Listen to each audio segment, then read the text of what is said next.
نہیں ہے دیوانہ اے حق جو تیرا دیوانہ نہیں، نہیں ہے دیوانہ اے حق جو تیرا دیوانہ نہیں، آئے وہ روح جس نے تجھے پہچانا نہیں۔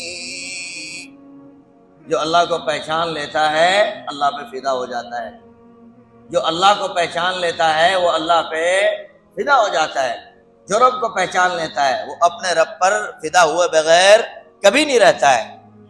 وہ رب عجیب رب ہے، اور کیسا رب ہے؟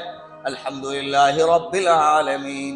قرآن پاک کو پڑھیے، قرآن پاک کی ابتدا ہے الحمدللہ رب العالمین، تمام جہانوں کا رب ہے۔ دیکھو رب، قرآن پاک کی انتہا دیکھیے، قل اعوذ برب الناس، آخر میں بھی رب اور ابتدا میں بھی۔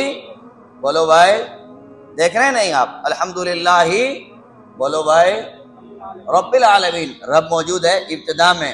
قل اعوذ برب الناس، رب موجود ہے انتہا میں۔ جب مرتے ہیں، قبر جاتے ہیں، منکر نکیر آتے ہیں، سوال کیا ہوتا ہے؟ بولو بھائی، مر ربو کا کیا سوال ہوتا ہے؟ رب کا سوال ہوتا ہے، رب کا سوال ہوتا ہے۔ سبحان اللہ۔ اس لیے ہم رب پہ فدا ہو جائیں، اور دنیا کی جتنی حسینہ نمکینہ ہم ان سے توبہ طائب ہو جائیں۔ کیا ہیں وہ حسینائیں؟ میں چھوڑ دیجئے ہر وہ چیز جو اللہ سے بھٹکا دے، ہر وہ چیز جو نمازوں سے غافل کر دے، ہر وہ چیز جو تہجد سے روک دے، ہر وہ چیز جو مراقبے سے روک دے، ہر وہ دوست جو ذکر اللہ سے روک دے، یہ سب کے سب بتی ہیں، یہ سب کے سب حسینائیں ہیں۔